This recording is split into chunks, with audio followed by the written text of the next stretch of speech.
sini ada kartu The Lovers, tapi posisinya Baby, aku pesan cepat buat kalian di sini yang melihat video ini di hari Jumat. Ya, dari baby aku kita cek apa pesannya buat kalian di sini. Yang Assalamualaikum warahmatullahi wabarakatuh. Halo semuanya, halo teman-teman semuanya. Gimana nih kabar kalian hari ini? Semoga tetap sehat, tetap kuat untuk menjalani hari-hari ini, dan semoga selalu dilindungi oleh Allah Subhanahu wa Ta'ala. Sebelumnya, perkenalkan, nama saya Devrisa Sandi dengan NIM 14056240031. Saya merupakan mahasiswi Pendidikan Sosiologi Universitas Negeri Jakarta, Fakultas Ilmu Sosial dan Hukum.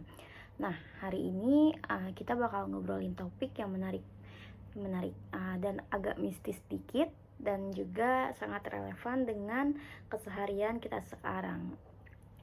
Apalagi untuk teman-teman yang suka banget untuk scroll TikTok sampai jam 3 pagi. Nah, di situ biasanya konten-konten seperti ini akan muncul di FYP teman-teman semuanya, yaitu tentang fenomena tarot reading di media sosial. Nah, kartu tarot merupakan kartu bergambar aneh tetapi dikemas dengan estetik yang katanya sih bisa membaca masa depan kita dan menjelaskan situasi kita sekarang, atau bahkan mengungkapkan perasaan dia yang belum kamu ketahui. Nah, tapi di sini kita nggak langsung ngomongin tentang yang viral-viralnya aja, teman-teman. Kita juga bakal ngomongin dari mana sih tarot itu muncul dan kenapa bisa viral di media sosial. Dan di sini juga kita akan membahas tentang kenapa orang-orang khususnya generasi muda dan milenial merasa terhubung atau bahkan percaya dengan adanya tarot reading seperti ini, dan apakah ini cuma tren sesaat atau cerminan dari sesuatu yang lebih dalam. Nah, di sini sejarah tarot dimulai pada abad ke-15 di Italia. Di masa itu, tarot bukanlah media ramal-meramal, tapi tarot merupakan permainan kartu seperti Uno dan Remi yang biasa dimainkan pada zaman sekarang. Dulu tuh tarot itu hanya sebagai permainan, tidak untuk spiritual ataupun untuk hal magis lainnya. Namanya saat itu adalah tarotchi, digunakan oleh para bangsawan untuk hiburan. Baru sekitar abad ke-18, tarot mulai digunakan untuk praktik ramalan.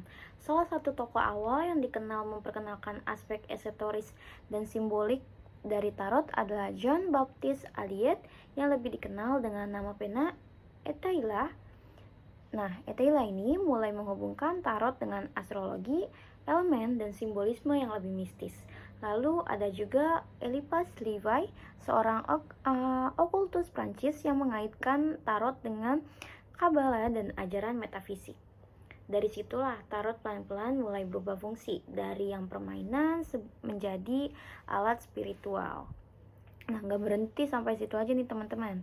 Di akhir abad ke-19 muncul organisasi yang bernama Hermetic Order of the Golden Dawn. Nah, organisasi ini sangat berperan penting dalam membentuk sistem tarot modern yang kita kenal sekarang, termasuk struktur simboliknya. Salah satu tokoh terkenal dari organisasi ini adalah Arthur Edward Waite bersama ilustrator Pamela Colman Smith. Mereka menciptakan Rider-Waite Tarot deck yang sampai hari ini masih menjadi salah satu deck paling populer dan banyak dipakai oleh tarot reader di seluruh dunia. Zaman dulu itu akses informasi nggak secepat dan berkembang seperti sekarang. Kalau dulu, kalau kita pengen bisa membaca tarot, kita harus punya bukunya, nyari gurunya untuk belajar simbol-simbolnya satu persatu. Nggak ada seperti sekarang yang kita bisa menonton tutorial membaca tarot hanya dalam video 1 menit dan langsung paham. Dan tarot reader waktu itu hanya seorang praktisi, bukan seorang influencer. Dan biasanya kerjanya di balik layar, ada suasana yang misterius, eksklusif, dan lebih mendalam. Tapi seiring perjalanan waktu, semua itu berubah. Dunia digital mengubah segalanya. Dan sekarang kita hidup di era TikTok, Reel, Short, dan lain-lain. Di era sekarang, semuanya serba cepat, serba instan. Informasi datang dalam bentuk scrollable content, dan tarot yang dulunya panjang, sakral, dan rumit sekarang hadir dalam format yang lebih ringan, lebih estetik, dan lebih cocok untuk FYP. Dan disinilah tarot menemukan momentumnya kembali. Nih, sebagai contoh seperti teman-teman lagi scroll TikTok, tiba-tiba muncul video seperti, kalau kamu lihat video ini bukan kebetulan. Nah, teman-teman pernah gak tuh dapat video seperti itu? Apalagi pas lagi mood, lagi galau, lagi bingung, dan lagi mikir yang enggak.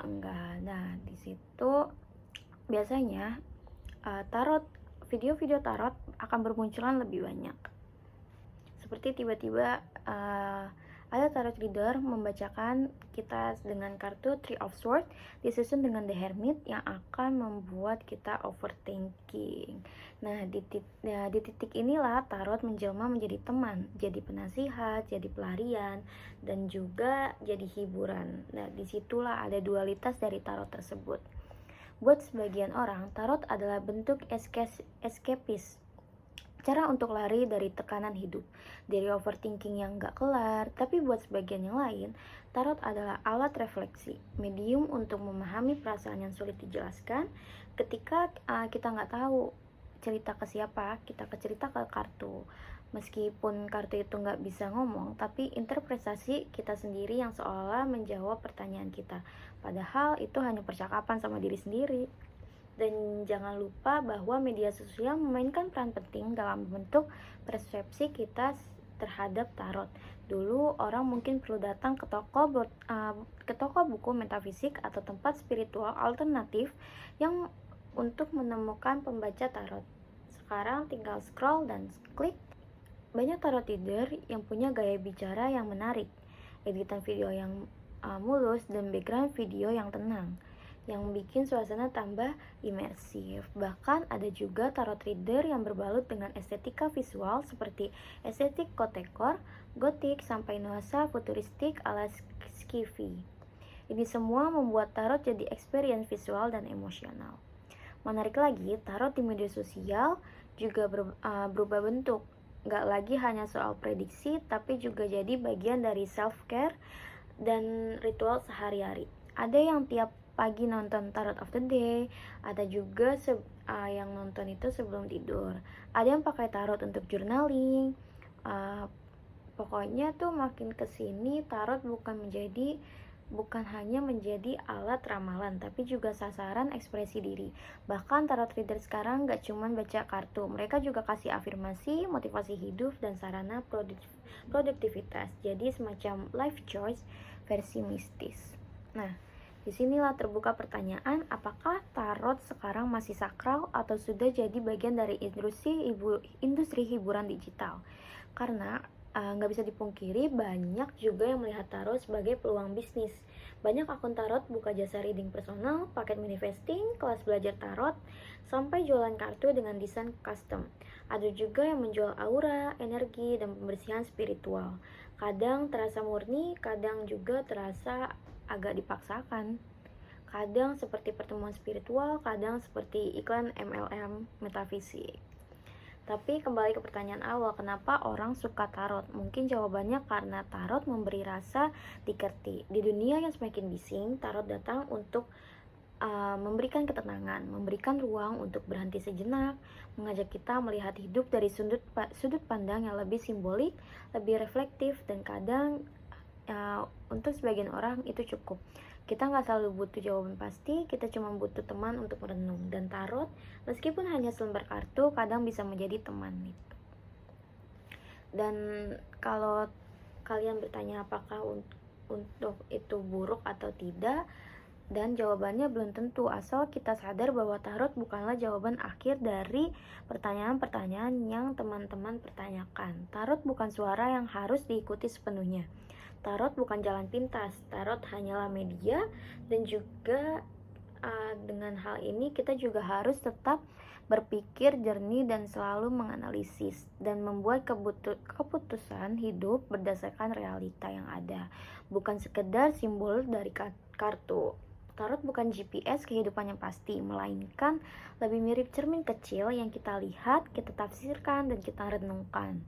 Jadi, fenomena tarot reading ini bukan cuma soal viral, tapi juga soal kebutuhan manusia akan makna, akan arahan, dan akan rasa aman. Di era digital yang cepat dan kadang membingungkan, kita mencari sesuatu yang terasa personal, walaupun berasal dari konten massal.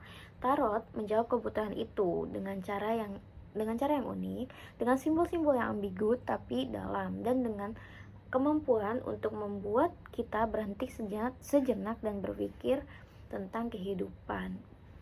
Nah, kalau menurut teman-teman, gimana tentang fenomena tarot seperti ini? Apakah kalian nonton konten tarot dan percaya, atau justru malah skeptis akan adanya konten tersebut? Kurang lebih seperti itu untuk fenomena tarot yang sedang beredar di media sosial saat ini. Kurang lebihnya mohon maaf. Wassalamualaikum warahmatullahi wabarakatuh.